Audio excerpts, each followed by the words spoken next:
पिछले 2 साल में ही अगर हम देखें, हालांकि उनकी राजनीतिक जो यात्रा है वो लंबी है, लंबे समय से राजनीति में है, 2004 से, लेकिन पिछले 2-3 साल को ही आप देखें तो राहुल गांधी ने दक्षिण से लेकर के उत्तर तक भारत को अपने पांवों से नापा है। और मैं समझता हूं वो इस देश की धरती का आचमन है, उस मिट्टी का आचमन है, जिस मिट्टी में उनके पिता, उनकी दादी शहीद हो गई, जिस मिट्टी के लिए, जिस मिट्टी के लिए उनके परनाना ने कहा था कि मेरे अंतिम समय के बाद मेरे शरीर की राख को इस देश की धरती पर बिखेर दिया जाए, उस मिट्टी का आचमन उन्होंने किया। तो राहुल गांधी इस देश के लोगों से, इस देश की मिट्टी से मोहब्बत करते हैं और इसलिए वो चाहते हैं कि देश तरक्की करे। लेकिन देश कोई अमूर्त चीज नहीं है, देश का मतलब लोग। जब देश तरक्की करेगा तो उसमें भागीदारी किसकी हो?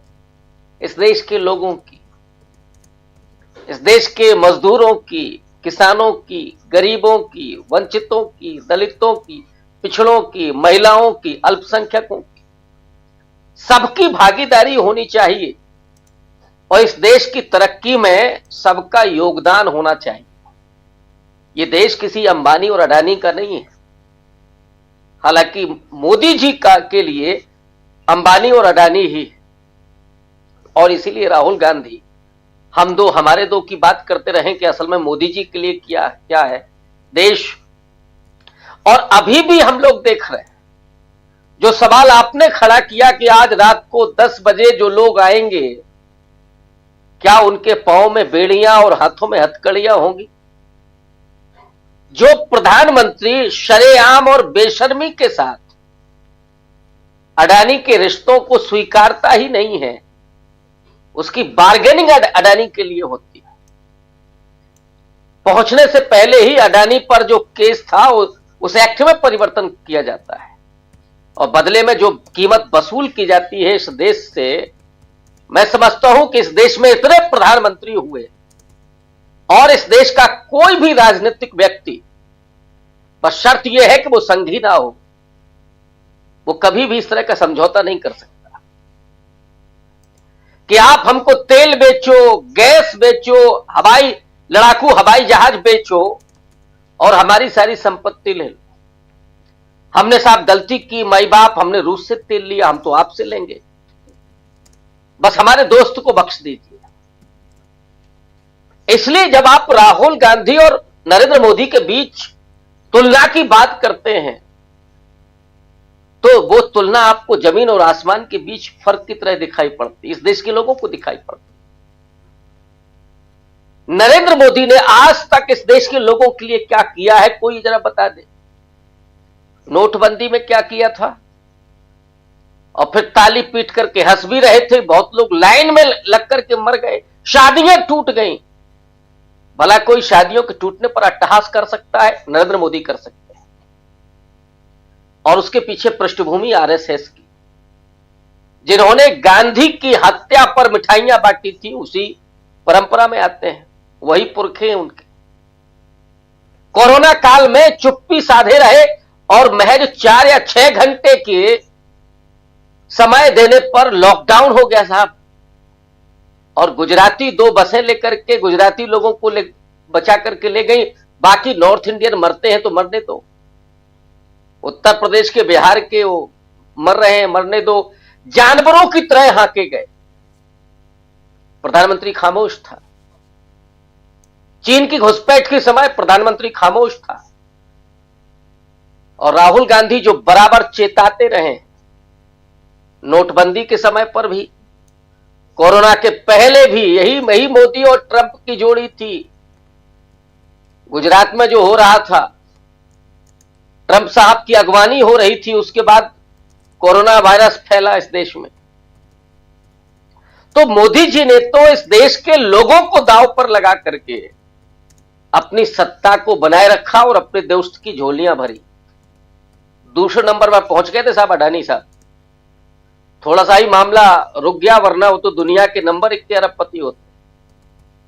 और दूसरी तरफ वो व्यक्ति है जिसने अपने सार्वजनिक जीवन के लिए अपने निजी जीवन की कुर्बानी दे दी। वो उनका एक वीडियो है जहां लड़कियां पूछती हैं कि शादी का क्या मन बना है, कि अभी सोचने का अवसर ही नहीं मिला। राजनीति में, और राजनीति वो नहीं, राज करने की नीति नहीं।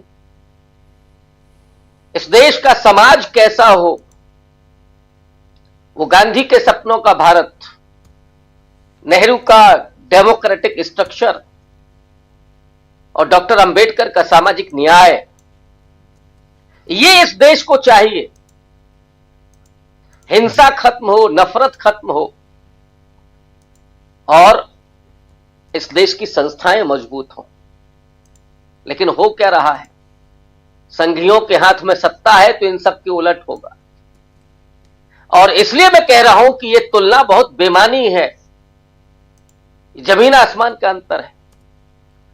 और इस देश का प्रत्येक व्यक्ति जो राजनीति की समझ को रखता है, आप भक्तों को छोड़ दीजिए, उनको अगर आप छोड़ देंगे तो बाकी लोग इस अंतर को जानते हैं कि एक व्यक्ति जो प्रधानमंत्री है वो किसके लिए काम कर रहा है 18-18 घंटे, किसकी संपत्ति बढ़ी, अरबपति कितने बढ़े, लेकिन इसी दरमियान गरीबों की संख्या बढ़ी, कुपोषण बढ़ा, असमानता बढ़ी।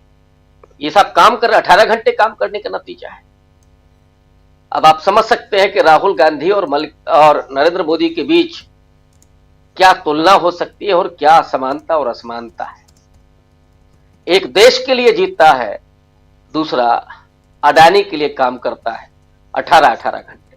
राजीव जी जी, बिल्कुल बिल्कुल आप सही कह रहे हैं। एक देश के लिए काम करता है, एक अडानी के लिए काम करता है, लेकिन आखिर ऐसा क्यों होता है, ये एक बड़ा सवाल है। नरेंद्र मोदी की सियासत और नरेंद्र मोदी ने तो वहां खुल करके ही बोला कि भाई अवैध लोग आए हैं और अवैध लोग इस तरह से आएंगे तो दिक्कत होगी। कुल मिला करके उन्होंने जिस बात को रेखांकित किया कि हमारी कोई जिम्मेदारी नहीं है, अगर वो डंकी रूट से आते हैं तो नरेंद्र मोदी को उन्हें अवैध कहने में कोई शर्मिंदगी नहीं, उन्हें अपने देश के नागरिकों की कोई चिंता नहीं है। और इसीलिए अभी भी जो लोग आएंगे वो हो सकता है कि उनके हाथों में हथकड़ियां हो, बेड़ियां हो, उनको कोई फर्क नहीं पड़ता है। उनको डिफेंड करने के लिए पूरी गोदी मीडिया बैठी हुई है। वो बोलेगी कि साहब ये देखिए, ये लोग तो अवैध रूप से अमेरिका गए थे।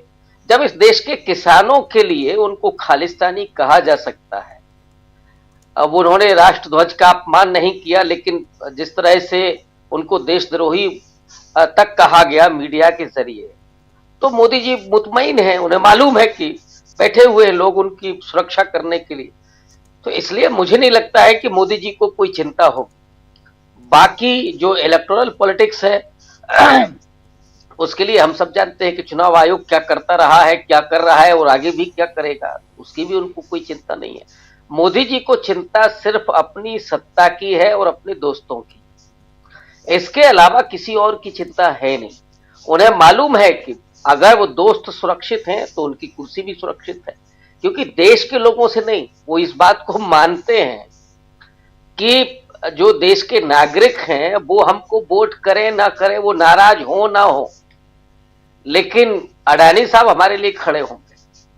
महाराष्ट्र के चुनाव में खुलेआम आरोप लगे कि इतने 1000 करोड़ रुपया उसमें इन्वेस्ट किया गया और एक पूंजीपति के द्वारा इन्वेस्ट किया गया, कोई जवाब नहीं आया आज तक। तो ये उनको मालूम है कि हमें सत्ता में कौन बनाए रखेगा, और कोई ऐसा काम तो उन्होंने किया नहीं और कोई विजन भी नहीं है कि वो देश के लोग उनसे खुश हों। 10-11 साल में जो हालात बने कि किसान से लेकर के और नौजवान तक, आपकी नीतियां जब इस तरह की हैं, दलितों से लेकर के और पिछड़ों तक, महिलाओं तक, अल्पसंख्यकों तक, तो कौन समाज होगा जो मोदी जी की नीतियों से खुश होगा? वो नहीं है। और सत्ता चूंकि हासिल करनी है, इसलिए अडानी साहब को बनाए रखना है। तो इसलिए मुझे कोई इस बात को लेकर के मेरे मन में भ्रम नहीं है कि नहीं साहब वो हथकड़ियों बेड़ियां उनकी खुली होंगी और वो बड़े स्वागत सत्कार के साथ आएंगे।